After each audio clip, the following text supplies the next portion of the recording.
From Microbe TV, this is TWiP, This Week in Parasitism, episode 254, recorded on February 21st, 2025.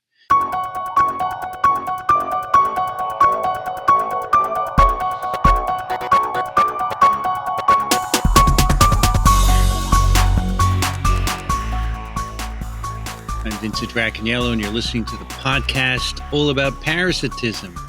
Joining me today from New York, Daniel Griffin. Hello, everyone.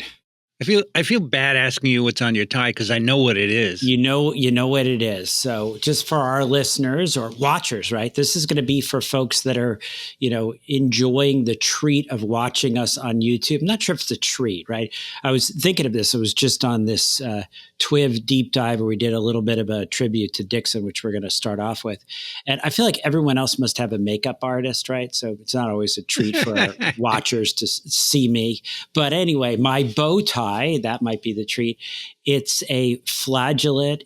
We're recording on a Friday, so it's a sexually transmitted infection. This is an easy one. It's not very tricky. Christina, what do you think? It's trichinella. It must be. No, not trichinella. Trichomonas. Sorry. No. Dixon on the mind. I was already thinking of Dixon. Yeah, trichomonas. Yep. Yeah, so it's trichomonas. Okay. Also joining us from Glasgow, Scotland, Christina Nowla. Hello. Good evening. I was trying not to jump in, and then Daniel made me. I pulled you in, right? Yeah, because it's that we're supposed to make believe we don't exist until we get introduced. But I didn't actually know that. We needed you to guess because Vincent, he already knew. Yeah, we did it on TWiP. You've done it already. Yeah. Well, I knew too, but I got it wrong.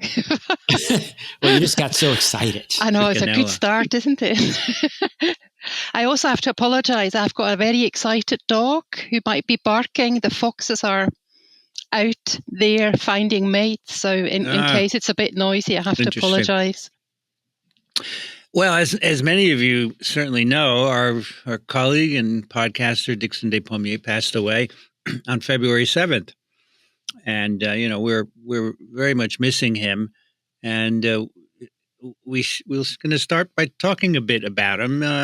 He's going to be our hero, and we'll do that first before doing our paper. So, Christina. So Dixon, I think, was a true hero of parasitology. For me, in any case, he was, and no doubt for many of our listeners too.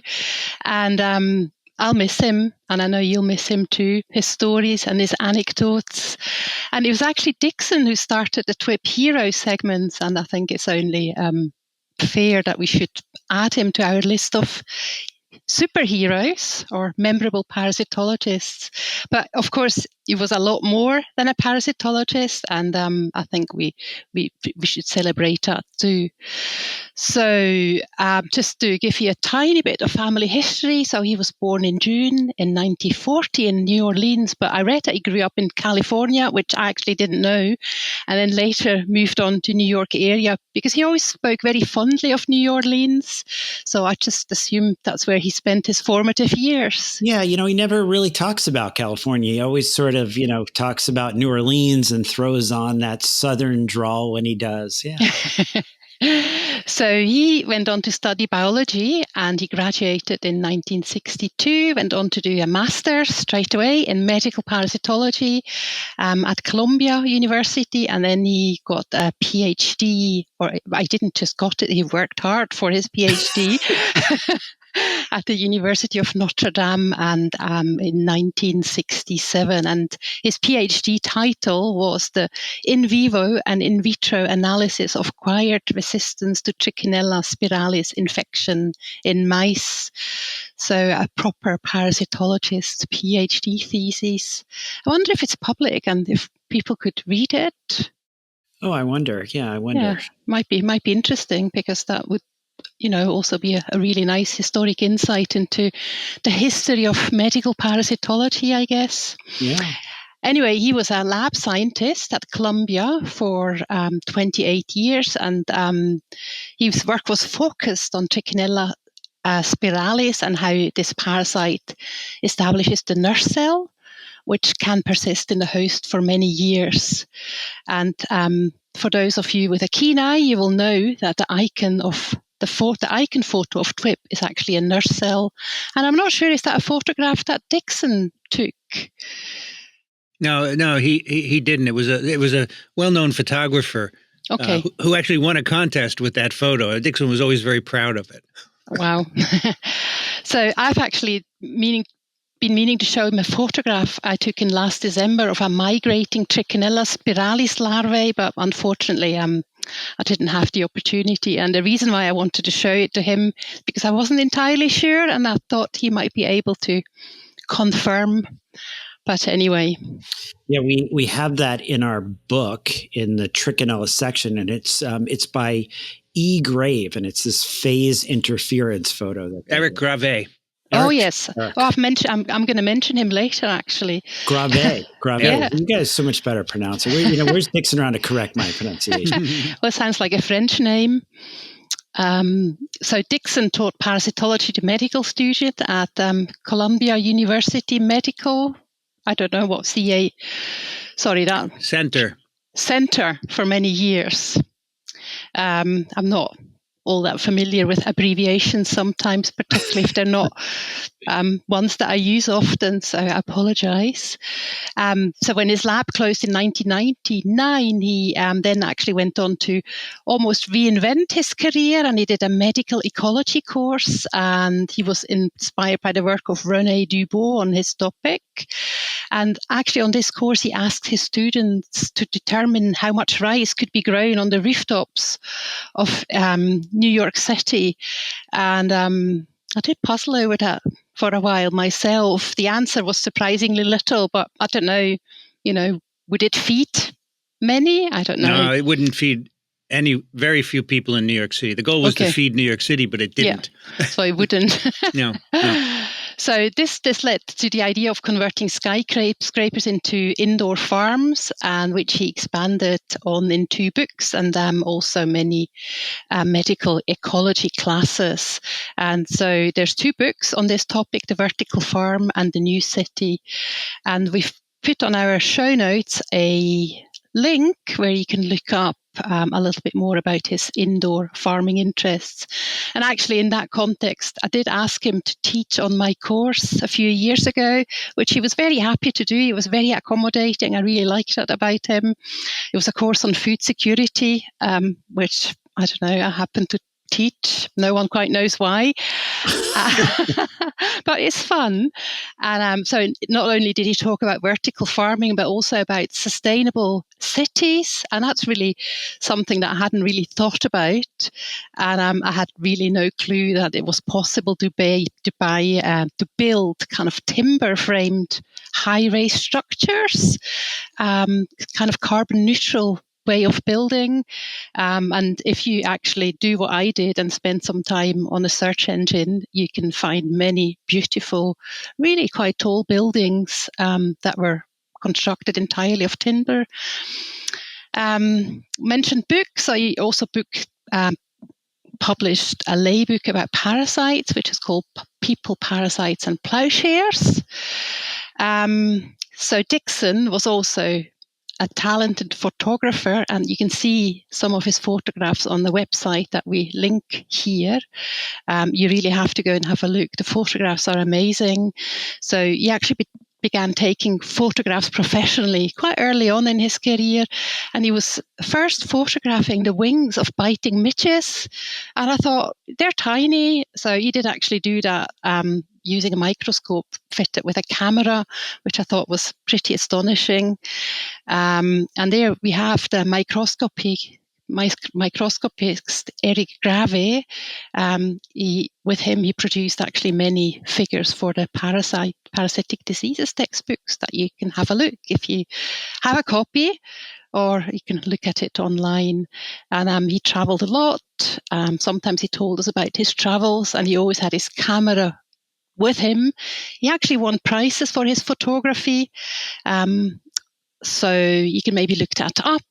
And, he exhibited widely, which is really quite amazing.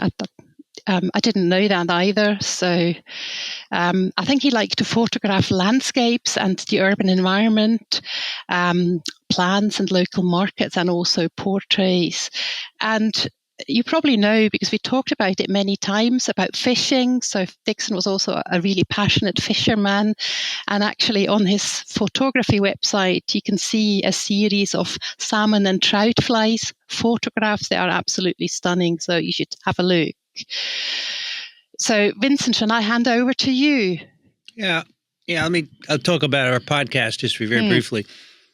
I started TWiP in 2008 with Dixon. I asked him to do it with me. I needed to have a co-host, and he was a great teacher, a great talker, and I thought he would be perfect, and he agreed right away. And then a year later, we started TWiP. I said, Dixon, you're a parasitologist. Let's do a parasitology podcast.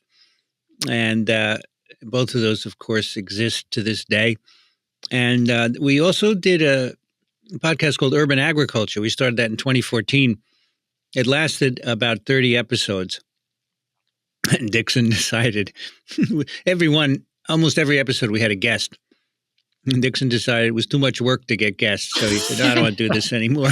I actually really liked that podcast. I listened to that too. Fun. Still sometimes recommend episodes to students. The last one, episode 30, was I had him do an interview with the CEO of Gotham Greens, which is a indoor farm in Brooklyn located on the top of a supermarket, Whole Foods supermarket, which is really interesting. They make leafy greens. So in my view, the most successful indoor crops are leafy greens. Nobody's made apple trees or strawberries or anything like that.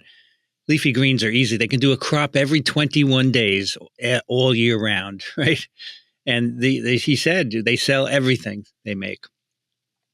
So if you do a certain kind of farming, it works well. So urban agriculture is no longer done, but TWiP and TWiP are. And he last appeared on TWiP 1167 on November 17th, and TWiP 248 on December 6th, not very long ago, actually. And for the first 20 or so episodes of TWiP, Dixon and I, we just did one parasite. I would ask him questions, and he would talk about one parasite. And then later, he and Daniel taught a parasitology course, which I recorded in my office at Columbia, and we'll put a link to that. You can find all of those lectures and, really the best parasitology course you're going to find, because Dixon is amazing. So. Yeah, really good. And I do use those in my own teaching. And actually also the podcast that you did, they're very accessible. You can listen to it on your walk, and it's really just kind of a nice way kind of learning about parasites. There are two different ways. The podcasts are like conversations, right? He would say things and I would ask him questions. But the lectures are lectures where he's there and he's showing slides, and it's different. So let me ask you there, Vincent. So Dixon's love of fly fishing. Now, you went on a trip, right, with him out west one time. I did. Do you fly fish? Did you fly fish? No, I don't fly fish, but we went to Hamilton, Montana to record a TWiP, and he said, Vincent, afterwards, I want to take you on a float on the Bitterroot River. Oh, wow. I said, what is a float? Is it an ice cream thing or something? He said, no, you get on a boat. So he rented a guide with a boat. And they put me in the back. There's a seat all the way in the back. Yeah. Oh, yeah. And I sat there. I actually videotaped the whole trip. And Dixon pulled fish after fish out of that river. The guide was just flabbergasted. One after another. And Dixon said, it's all on the fly. He said, you see these moths. So the river had forest around it. And there was little white moths coming out, and then they would fall in the water and the fish would eat them. He said, I have a fly that mimics that moth, right? Anyway, he would catch a fish, scoop it up in a net.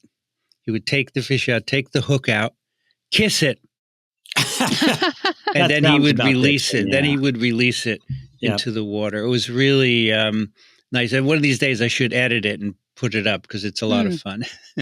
He must have had a really good kind of wrist flick as well, because it's not just the moth, it's also how you I don't know what the the fish technical term would be? The presentation. Yes. Yeah, Okay. Dixon and I shared that fly fishing passion, and he was always trying to get me to join his club.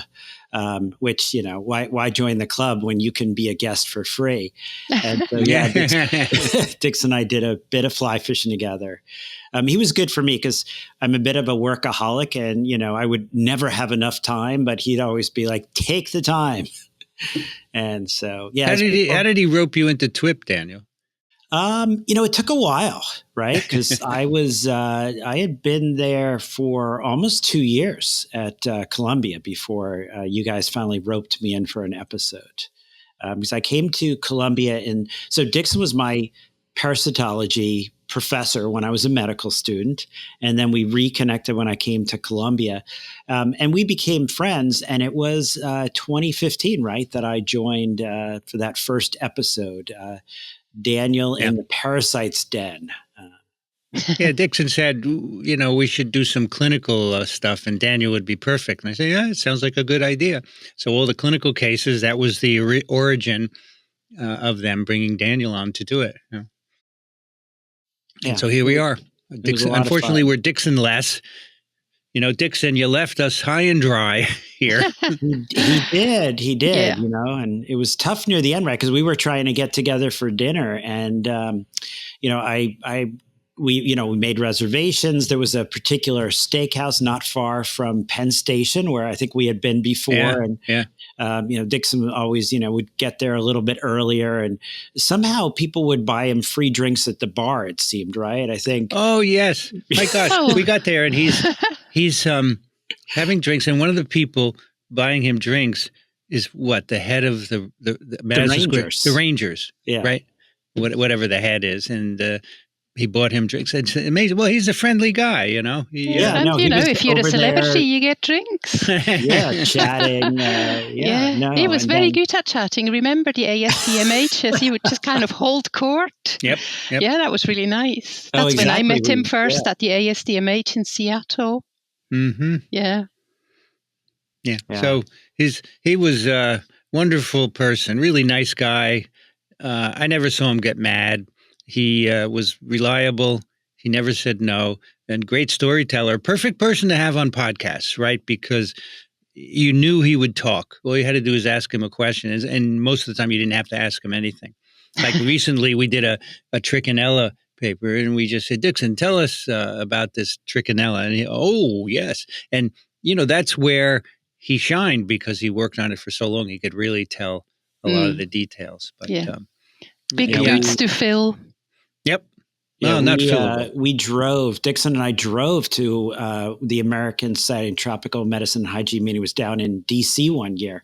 And so it was 5 hours just being like driving down with Dixon, hearing all kinds of stories about the hydrogenosome and how, we were going to use trichinella to solve the energy problems of the planet. I mean, he just, he inspired a lot of people. He really did. Actually, I the first live episode of TWiP was something like number 34. We were going to do it at an ASM meeting, which was in Philadelphia at the time. So he drove down and he did it with us. And then we drove back and the same thing, talking for a couple of hours. A lot of fun. So going to miss you, Dixon. Yeah, we're all going to miss you, Dixon. Are. Last time I saw him, he was not conscious, but I went up to his ear and I said, Dixon, it's time to record. Let's go. I hope he heard it. You should have brought a single malt scotch. That might have, Certainly would have. What was his favorite? What did he? Do you know what his favorite was? Whatever was probably the most expensive single malt on the menu. That always seemed to be. Well, he for the TWiP 1000, he brought here a bottle of 30-year-old Balvenie. Yeah. Okay. Which he said was $300 or $400. Wow. It was so good.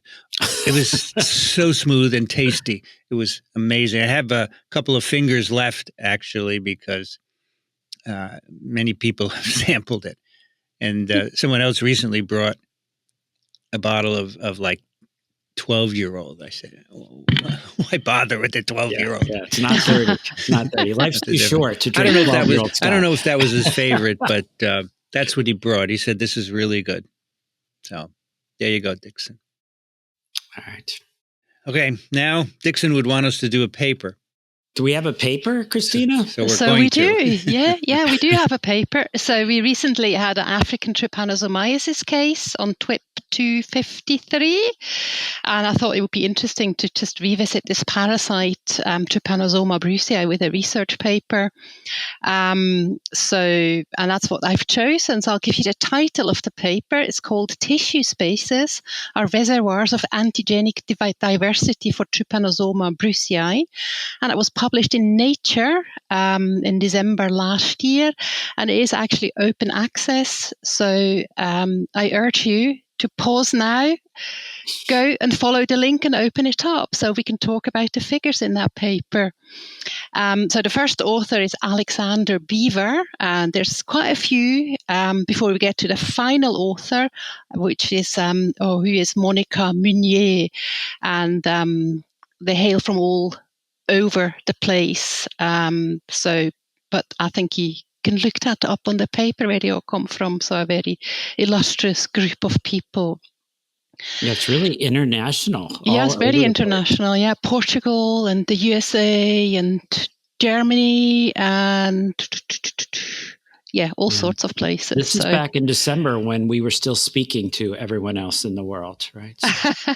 Well, yes, you still are. You're continuing to, share science with the rest of the world, which is amazing. Okay. So anyway, I thought maybe we could just briefly talk through the life cycle. And I don't know, Daniel, if you want to do the honor. I'll jump in with that because you're going to take the lead on the paper. So yeah, sure, that would be great. So I am going to, it's a life cycle circle, right? So you can sort of pick up anywhere you want, but I am going to start with the bite of and we make a point of the infected tsetse fly, right? So the tsetse fly itself has to at some point have become infected.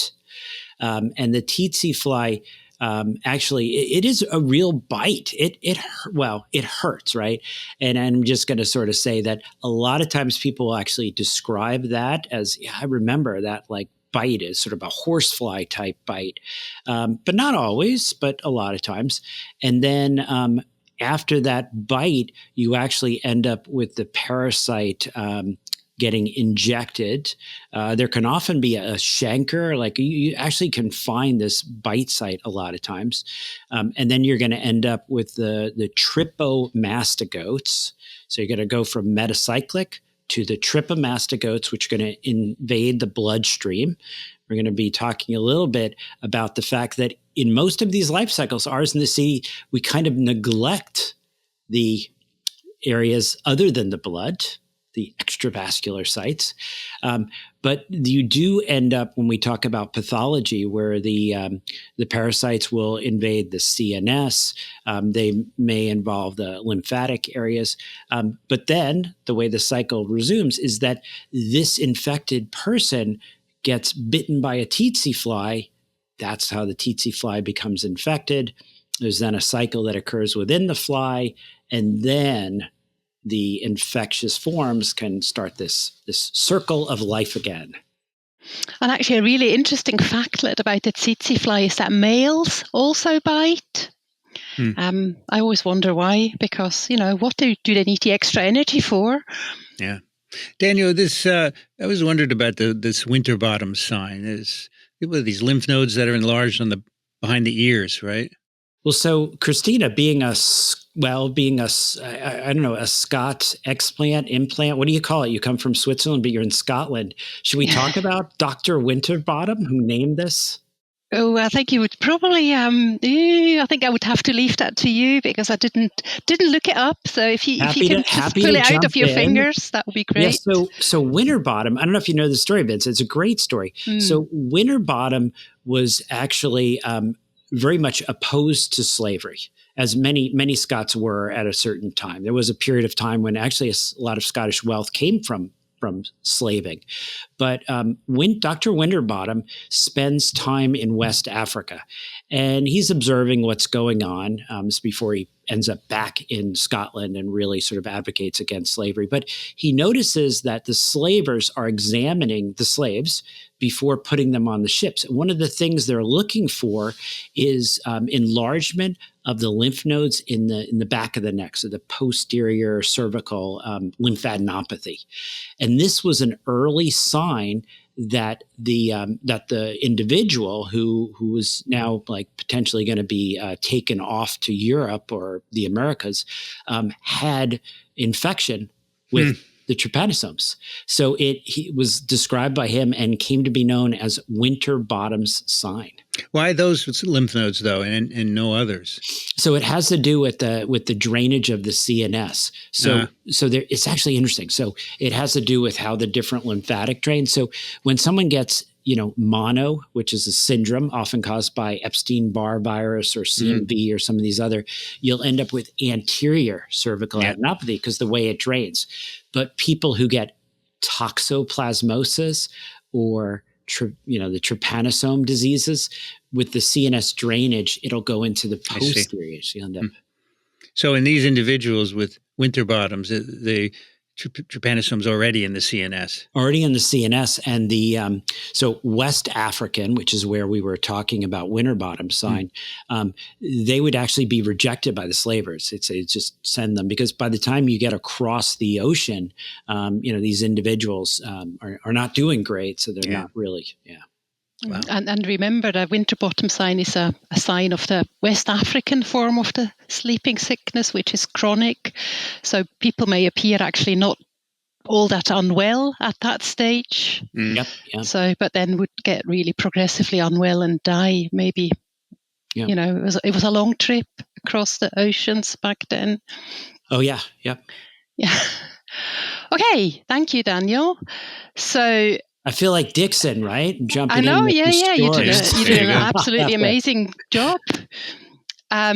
So one aspect of trypanosome infection that I find really fascinating is that the parasites are able to evade the immune response really quite effectively.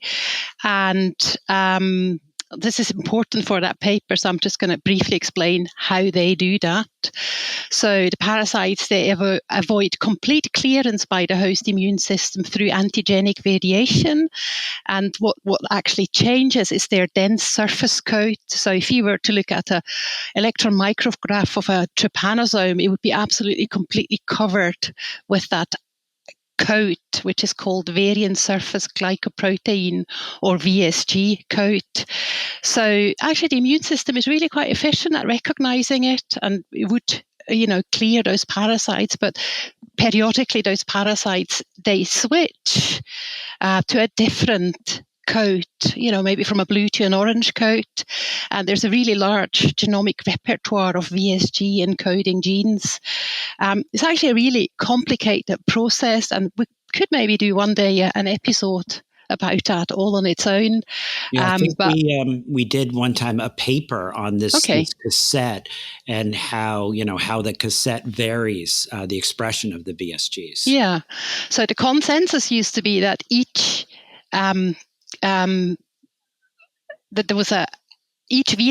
each expressed VSG code had its own intact gene that came from an archive of gene, and it was thought that each gene is activated one at a time, but this is no longer current wisdom. It's actually a lot more complicated.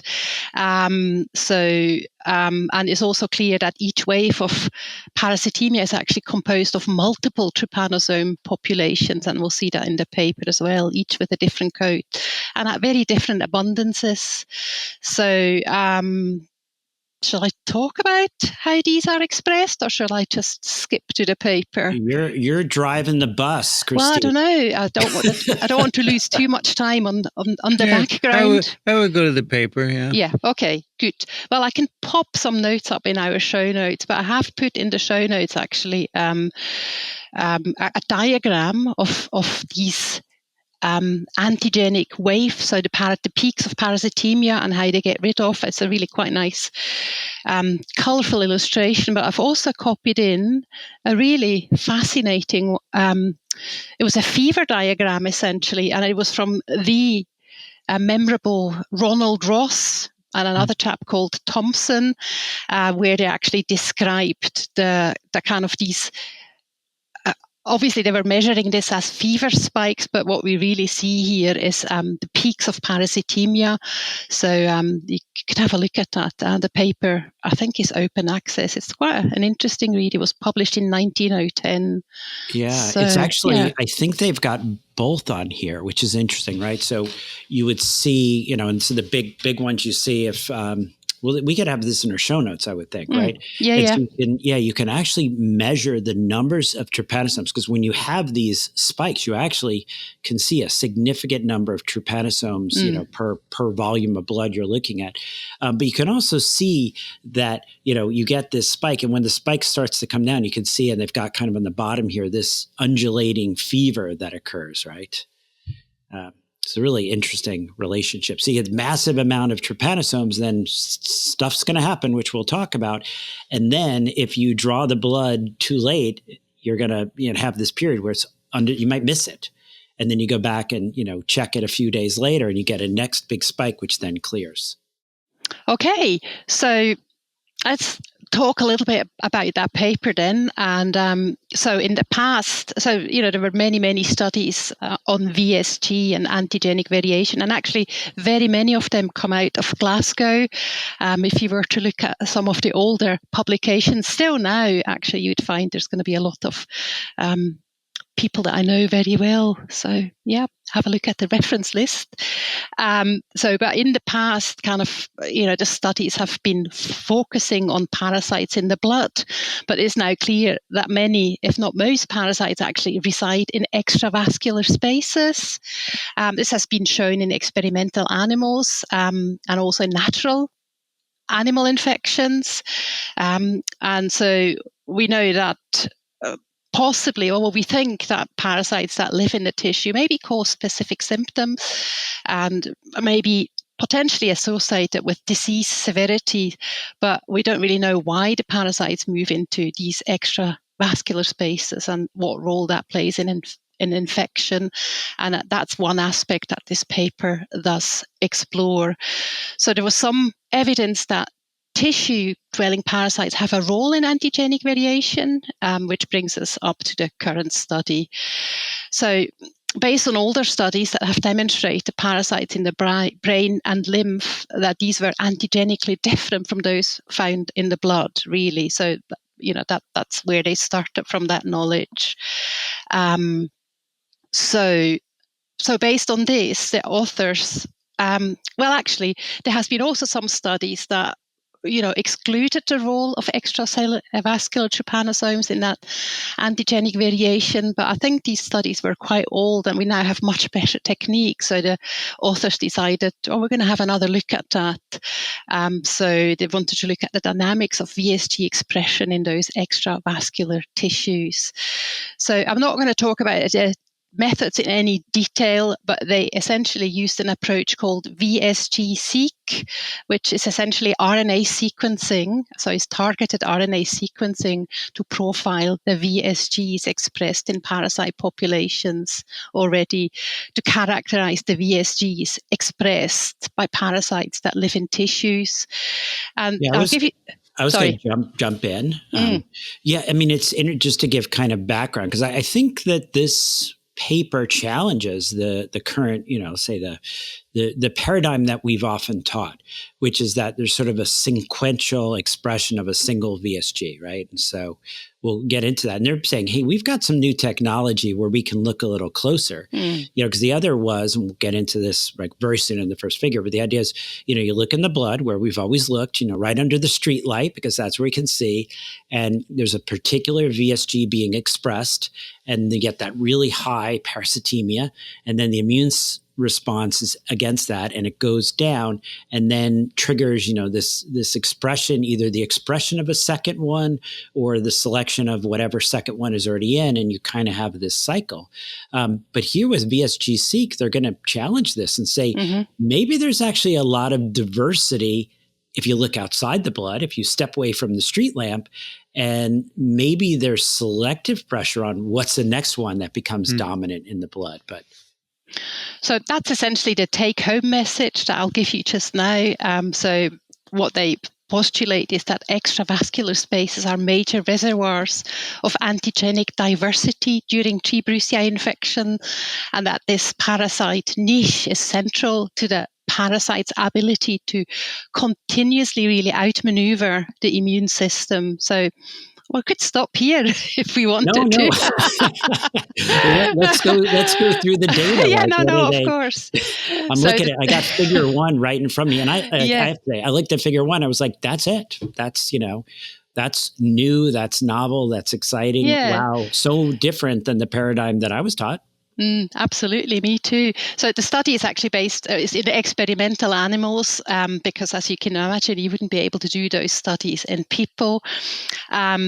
So there's actually lots and lots of results also in supplementary data, which you feel free to look up by yourself. But I think we're just going to focus on the 5 figures that we hear.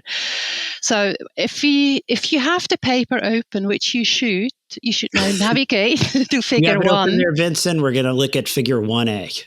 Yep. Okay. So in that first experiment, they investigated how tissue-resident parasites contribute to antigenic variation in vivo. And so they had 12 mice. They infected with 5 trypanosomes. 5 trypanosomes. I mean, 5. I just couldn't quite wrap my head around it. That's just all you needed, intravenously, obviously. And then it collected blood, and then it harvested heart, lungs, fat, subcutaneous fat, brain and skin at days 6, 10, and 14 days after. They extracted the RNA, and they quantified the T. brucei VSG expression using the VSG-Seq. So essentially, that's the same experimental procedures that they did for all the results that we see here. So if you look at figure 1A, we have the percentage of parasites that express a specific VSG plotted against the tissues collected on day 6, 10, and 14 post-infection. And so on the top panel, you can see day 6, very early on in the infection. And you can see that the color is fairly uniform. So we have 2 colors, which it's different mice, different VSG, but it's very uniformly the same. So essentially, these are more or less expressing a single VSG. And this early stage, this is pretty much the case for blood and tissue. And at the 2 later time points, we can now see much more color diversity. And I hope anyone with color blindness can still see the different shades. Of course, they use red and green, right? Yes, they do. Pick those 2 colors. Yes, so I do hope everybody will be able to see that accessibility is not always a priority in those papers, but you can see there's a lot more diversity, and which indicates that there's a lot more VSG expressed, and it's quite a dynamic pattern. There's a unique composition of VSGs in each tissue, and there doesn't seem to be a dominating single variant. So they did observe an increase of antigenic diversity in those extracellular spaces. So, yeah, I think, it's just, of course, I can see the colors very well. So for me, that is really quite impressive. But do you actually quantify it as well? So they do another graph for those who maybe are not as keen on colors as I am. They also look at the number of VSGs expressed, and you can see there's a very clear difference also in the number, not just the diversity. So we have more diverse population, but we also have higher numbers. And then essentially... Higher numbers in tissues, right? Pardon? Higher numbers in tissues compared with blood. Yeah. So they have a lot, much higher numbers of VSGs and more diverse VSGs in tissues. And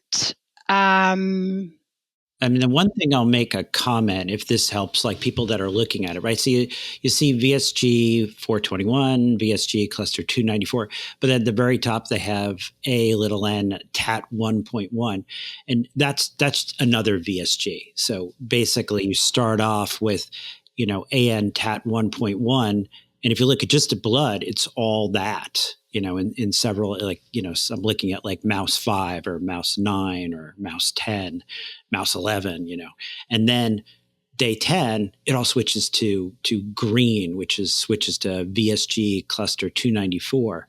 So you're looking, just this is what we were taught in the old days, like, oh, you've got this one VSG, and then 4 days later you got another VSG, and then 4 days later you got another VSG. But if you go to like 1B, you can see that actually the tissues have all kinds of VSGs and very little diversity in the blood. The blood might be doing that one and the other might be getting out into the blood, but the tissue, right, where the pathology is, the heart, the lung, the brain, there's lots of different trypanosome VSG variety. Yeah, it's amazing. Yeah, and they actually also show that this was not driven by specific tissues. So it's fairly similar in whatever tissue you were looked at. And they actually calculated the overall contribution of tissue resident parasites to antigenic diversity in a single infection, and that was really large. So they calculated about 87, so almost 90% of expressed VSG in any individual infection were found exclusively in those extravascular spaces, so in tissues. So I think that probably sums up figure 1, unless you want to add something, Daniel. No, I think it covers a lot of what's in the paper. The interesting challenge, and you see the challenge here right away. You'd say, okay, well, this is great. You drew the blood at day 6, at day 10, day 14.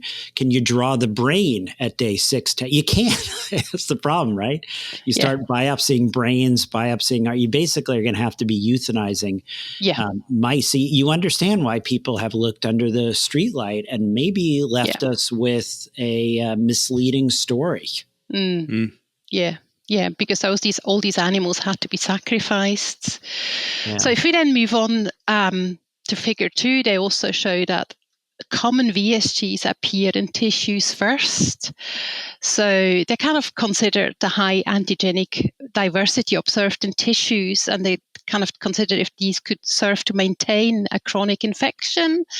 And they reasoned that antigenic variation occurred relatively rarely in the bloodstream. Then parasites from extravascular spaces could maybe be a source of new antigenically distinct parasites. Can I ask Christine? I'm going back to figure 1D. Okay. So figure 1D, right? They've got number of VSGs 6, 10, 14, and they've got, brain, all this.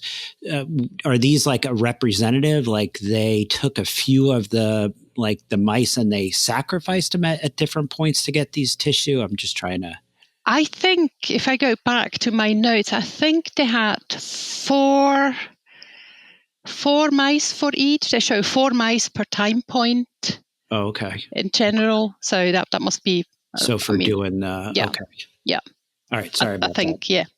Yeah. I'm just trying to figure the methods and, because then we're going to end up in figure 2. We're going to end up at day 10 and 14 of the different tissues. So, so I guess, you can't really follow the same mice once you start messing with its brain, but you can take samples, I guess. Yeah. So I think these experiments were all done on harvested organs, essentially. Yeah. So what was I saying? Also, that they argued, or they reasoned that the tissue parasites could actually, in a way, replenish or could be a source of new antigenically different parasites that could then maintain the infection for a longer time or chronically. So they established that this fits the data. So in tissue spaces contain more unique VSGs than in the blood. And unique means that the VSG is only expressed within one space of the infection. And you can see that in figure 1A as a what they explain to be a unique VSG is just a diagram what they show. So you will have common VSGs that you find both in the blood and the tissues, but then in the tissues we'd also find unique VSGs. And then in figure 2b, we see the actual data, and it's clear from that graph that there are indeed more unique VSGs expressed in tissue when compared to blood. And you can see these boxes are actually much higher. So that's percentage of unique VSGs on the y-axis, and then the different organs and blood at the bottom. And you can see the blood is on the left for each day 10 and 14, and you can see that's actually significantly lower, the diversity or the percentage of unique VSGs in all the organs. So I think that was quite a clear result, really. And then they try to find out if the tissue resident VSG contribute to antigenic variation everywhere. So they looked at the unique VSGs on day 6 on the experiments, and then they checked if they later appeared within the blood. So they found unique VSG or unique parasites in tissues on day 6, and then they'll go and look if they later find them in the blood, and they indeed do. So most of these VSGs were then expressed or seen in the blood on days 10 and 14. And so it could, of course, be that, essentially in tissues, those VSGs switch more quickly because there's more parasites. So that could also explain the data. They did confirm the overall finding by looking at 3 different types of VSG and how often each was found over time in blood and tissue. And you can see that in figure 2C. So if you maybe just focus on the one on the left, the VSG on the left, which is VSG cluster 294, you can see that this is found in all tissue early on, then later also in the blood on day 10, and on day 14 it is no longer detectable in the blood, so it's cleared and it's been replaced by another one. The VSGs then still see in tissues, but also reduced. So, those parasites do get cleared, just somewhat slower in the tissues. Yeah. Anything else you would like to add to figure 2, Daniel? No. Okay. So that actually brings me neatly onto the next set of experiments, in which they demonstrate that the parasites are clear more slowly from tissues. So that would be in figure 3. So in figures 3A and 3B, you can see the number of parasites expressing the first VSG seen in the parasites. And on day 6, almost all parasites, both in the blood and in the tissue, they express this particular VSG. And on day 10, it was below detection level in the blood, but still seen in tissue. And finally, on day 14, it was almost cleared from tissue too. So actually, the figures are not quite identical. So figure 3A, that is looking at the VSG-seq, so that's sequence data. I've lost my plot now. Yeah, I guess they're doing. They're showing flow cytometry data. Yeah, so they're actually looking at the flow. They're actually looking, at the protein that is actually expressed. So they're looking at the RNA level, but they actually also demonstrate this is actually expressed on the parasite surface as well. Yeah, this took me a little time to understand. Yeah, me too. That's probably why I lost my thread. Yeah, no, but it's nice. I mean, you've got 1A, which is the RNA-seq data, and then you've got, figure 3B, where you see flow, and you're basically, it's a Western blot using flow cytometry. You're looking for not just RNA, but the protein expression, and you get to see these nice, flow plots. So. Yeah, I think the figures are quite nice. And if you like flow cytometry outputs, they also show 2 specific mice, which essentially replicates the kind of collated data from multiple and you mice can see, above. You can see here's you can see how it moves to a different quadrant. Yeah. It's been 20 years since I've done flow cytometry. So this was all in the context of an artificial infection with 5 trypanosomes, and I just have to say that again. I mean, 5. This is very unnatural because, when a mouse is bitten by a tsetse fly, many more trypanosomes are injected, and each of those probably expressed a VSG from a limited repertoire. Because what we didn't mention in the life cycle is when those metacyclic trypanosomes, those that are injected into the bloodstream of a mammal, they actually already express VSGs on their surface, so they come ready protected. And it's actually been shown previously that repertoire is limited. I just hope you trust me and the authors on this. So it's not a huge, ginormous, big repertoire. But anyway, in that next experiment, they infected mice by infected tsetse flies, and they again used VSG-seq to analyze the VSG expression pattern. And they did this on 5 and 14 days after the infection, respectively. So in figure 4a, you see the percentage of VSG in blood and tissue. Again, and you can see in blue that up to 80% of the VSGs are expressed in tissues only. Some of them in green are shared, and a small number or a small percentage are in blood only. Yeah. So essentially, it's the same picture that we have in artificially infected mice. But I guess the sort of, showing here that diversity in tissue, even though tissue clearance is delayed, it's delayed even more with a lot of diversity in the tissue. More diversity, longer period before it gets cleared, and that sort of pulls right into figure 5. Okay, we go on to figure 5 then. I was moving you. Moving me on swiftly. I didn't realize it was quite that late already. So finally, we really come to the main message of the paper, and that's the delayed clearance that is potentially increasing the diversity of the parasite population.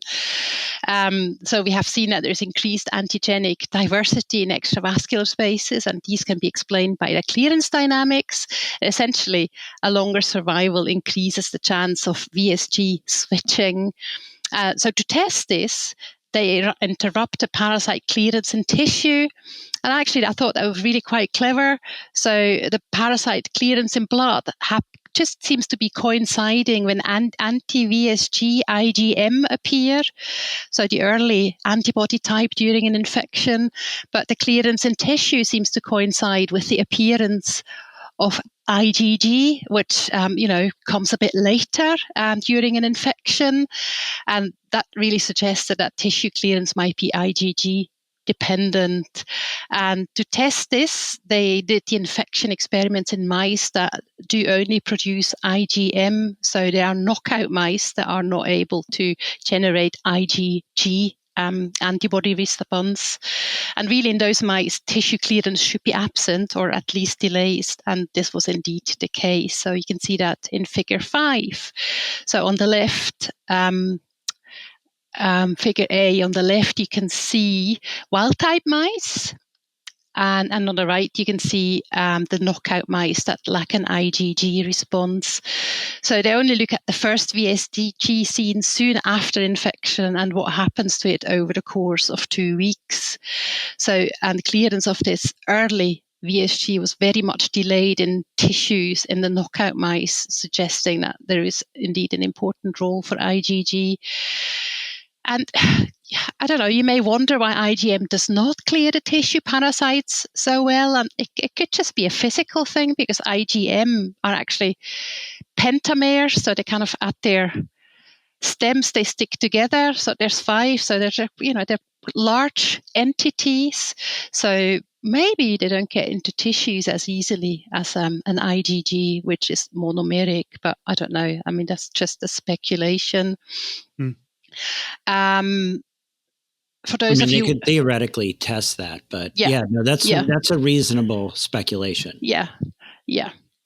So for those of you with a keen eye, you'll probably have noticed that in the knockout mice, there's also a delay in the clearance of parasites from blood. So this is possibly because there was essentially more VSG in the knockout mice, which you can see in figure 5b, where you're looking at the numbers of VSG as opposed to the percentage. So seems to be a direct relationship between the timing of parasite clearance and VSG diversity. And regardless of where they were, parasite populations that lived longer, they essentially generated more diverse sets of VSGs. So I think that's the kind of result section. Daniel, did you want to add anything? Well, I think, I'm looking forward to the ASTM&H meeting, and I'm going to go to the Trypanosome to see if there's like this heated parasitology debate about, the two camps, right? So we'll call it the traditional camp that, it's all about intravascular populations and immune invasion, or this, which is not, as they point out, it's not a new theory, but it was the other camp, which was that it's all about extravascular diversity. And, see the two camps get all heated and go back and forth. And, does this really show or not? And how do you tie in figure 5, right? Because here we're seeing IgM and IgG, and you do see this correlation between the different antibody, rises and the, the clearance of the bloodstream, and then I think there is, like, as you sort of, we're saying maybe it has to do with IgM not getting it, but maybe it has to do with FC functionality of different antibodies. And maybe that's required for clearing tissue. But I think this is really exciting advance. Yeah, I think it's really nice because they really confirm that antigenic variation occurs outside the bloodstream and that these are actually important events that probably contribute to immune evasion within the bloodstream. And that they showed that both for intravenous artificial infection and natural fly infection. And they also found that the higher diversity in tissues is at least partially due to a slower clearance dynamics in those extravascular spaces. And I suppose that highlights the role that tissue spaces can have in pathogen diversification.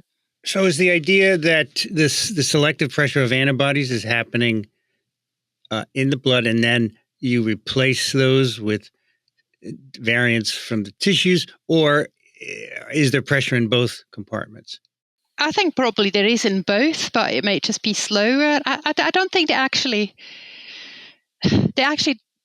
demonstrate that it is happening, but they haven't actually demonstrated the connection to the infection dynamics, I don't think. I think that's going to be the big discussion.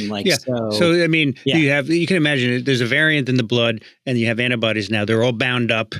So how does the extravascular variant, how do they know to go in the blood and which one goes in, right? Because not all of them go in. Is it a stochastic thing? Is it random? Yeah, well, no, that was the old theory was that there was, one cassette expression at a time, basically. Yeah. And then that would be cleared, but there still was like a second cassette, which would then turn on. But here they're saying, no, you got like a big diversity of VSGs. Yeah. So I'm not sure I fully understand. Yeah, I mean, I think it's quite clear that there's great diversity in the extravascular spaces, and that's going to be some significant, but the mechanism isn't clear. Yeah.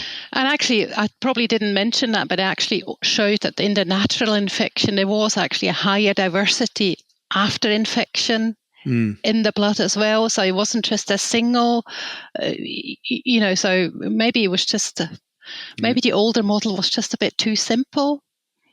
Sure it was. And it's a lot more complicated than we think it is. This reminds me of that, there's a cardiologist and an immunologist, and the guy's like, listen, I'm only going to spare one of you. Explain why I should keep you alive. And the cardiologist does this whole thing. And then the immunologist says, well, I'm going to explain, but it's complicated. And the cardiologist says, just kill me now. Just kill me now. Yeah. Yeah, the cardiologist. Thank you. All right. Thank you, Christina. You're welcome. That's TWiP 254. You can find the show notes at microbe.tv/TWiP. You can send us questions, comments to TWiP@microbe.tv. And please consider supporting us. We'd love your help to keep making programs. Microbe.tv/contribute. Daniel Griffin is at Columbia University Irving Medical Center, parasiteswithoutborders.com. Thank you, Daniel. Oh, thank you. And everyone be safe. Christina Naula is at Glasgow University on Blue Sky. Christina-Naula. Thank you, Christina. Well, thank you. Had a really lovely evening. And Vincent, I hope it warms up a little bit in New York. Well, let's see. It just got colder. It is now -6. Oh, no. And see, tomorrow it's going to be -6, Saturday. Ooh. Sunday -2, Monday -1. Tuesday, Wednesday. Look, 3 degrees on Tuesday. It's going to go over freezing. It's going to be tropical almost. But then the following week it goes down again. So, It's still 8 degrees plus here. Yeah, so, much warmer. All right, Daniel, can you do the outro thing? I'm all ready. Because Christina did it last time. I did, yeah. I'm Vincent Racaniello. You can find me at microbe.tv. I'd like to thank the American Society for Microbiology for their support of TWiP and Ronald Jenkins for the music. Been listening to This Week in Parasitism. Thanks for joining us. We'll be back soon. Another TWiP is parasitic.